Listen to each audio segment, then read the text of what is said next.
This week, President Obama is expected to announce his pick for the next Supreme Court justice. The inside the Beltway speculation seems to favor the president picking a woman. The Obama administration appears to be bowing to pressure to create a politically correct Supreme Court. Sources tonight telling CNN that the leading candidates are women and Hispanics.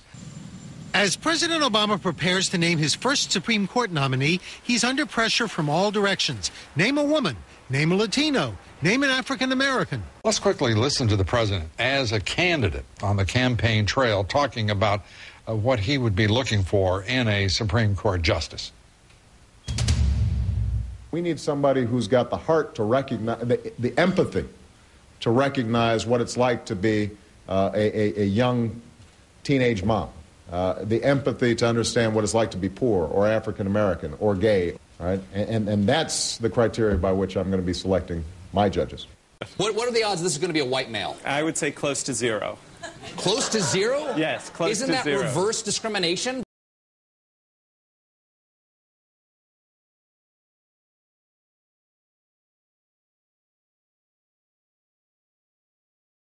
That is, of course, the logical flaw in the empathy standard. Empathy for one party is always prejudice against another.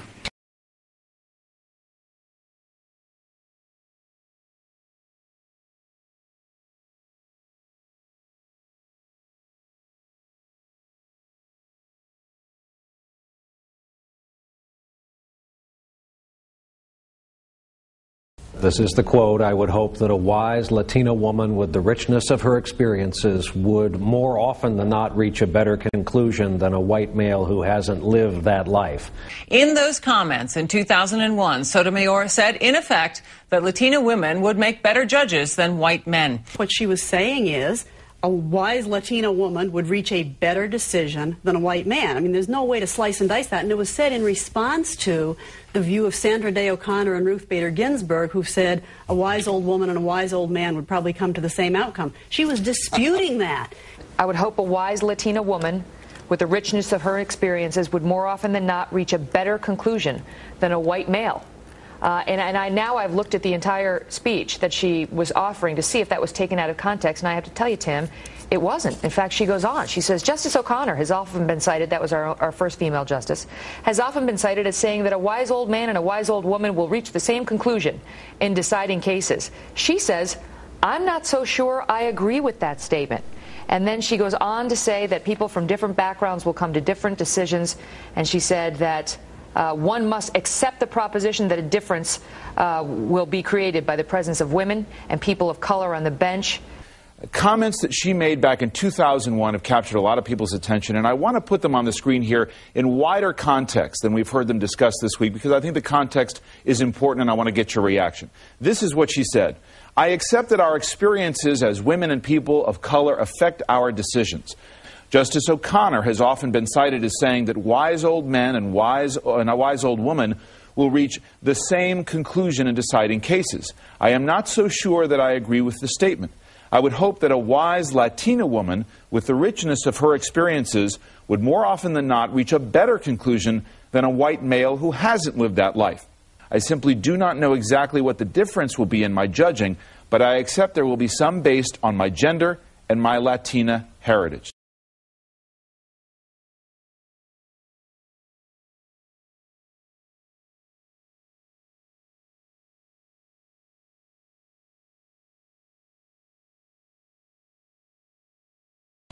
I think she'd say that her word choice in 2001 was poor. It's your judgment, perhaps having talked to the judge, that, as we say, that's one of those she'd rather have back if she had it to redo? I'm sure she would have restated it. That's hardly the kind of statement that would indicate that she subscribes to identity politics. In fact, what she really subscribes to is the exact opposite.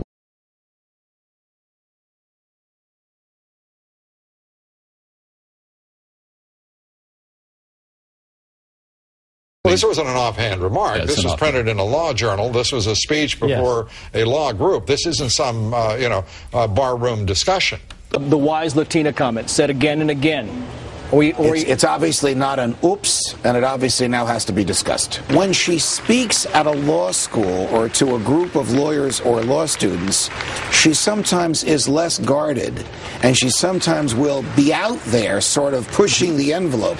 You want to know what I really think? Here's what it is.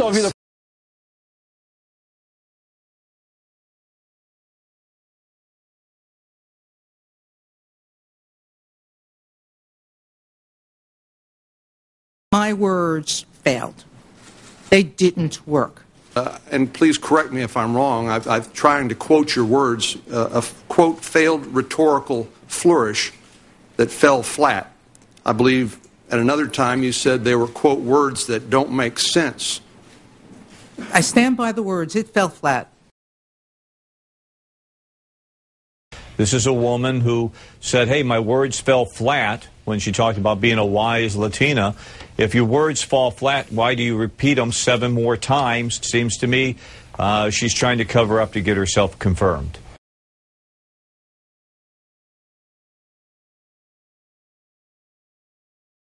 What I want to ask you about, Tim, is these prior statements, because as much of a moment as we may be having now watching this and just rooting for her as a human being, there are some problematic statements that she's made in the past. We are learning, by the way, a lot more about Judge Sonia Sotomayor from her very long questionnaire. And that wise Latina comment that's gotten so much attention, well, it's not an isolated comment. She made similar statements in several speeches. Now we're learning a lot more about Supreme Court Justice nominee Sonia Sotomayor and the comment she made about the wise Latina woman. It turns out she has made those remarks more than once. Here's what we have found out. She made those references nearly a half-dozen times over the last 2 decades. One goes back to 1994 when she spoke to a panel on women in the judiciary in Puerto Rico. In 1999, she referred to it at the Women's Bar Association here in New York. And then a few years later, in a speech, October 2003 at Seton Hall University. Sotomayor has also bluntly acknowledged that race and gender matter to judges. Our experiences as women and people of color, she once said in a speech, affect our decision. In a 2001 lecture, Sotomayor said that the gender and ethnicity of judges does and should influence decisions. In a 2001 speech, she said, quote, our experiences as women and people of color affect our decisions. The aspiration to impartiality is just that. She's explained that not only can judges not achieve it, judges ought not to even try. And that's the difference between her and conservative judges that take the text seriously. In a 2001 speech at Berkeley, you wrote, quote, whether born from experience or inherent physiological or cultural differences, our gender and national origins may and will make a difference in our judging, close quote.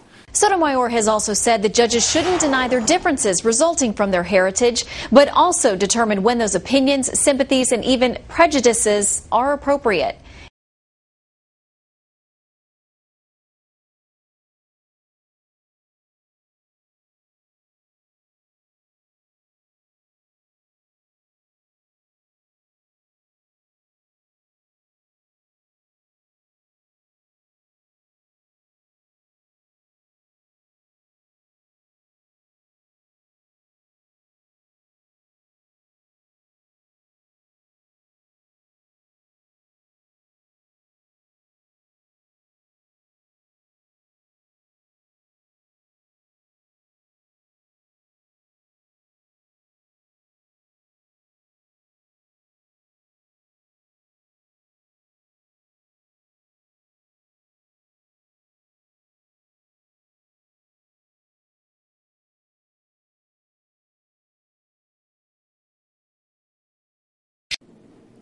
So when it comes to the idea that we should consciously try to include more people in the legal process and the judicial process from different backgrounds, count me in. But your speeches don't really say that to me. They, along the lines of what Senator Kyle was saying, they kind of represent the idea there's a day coming when there'll be more of us, women and minorities, and we're going to change the law.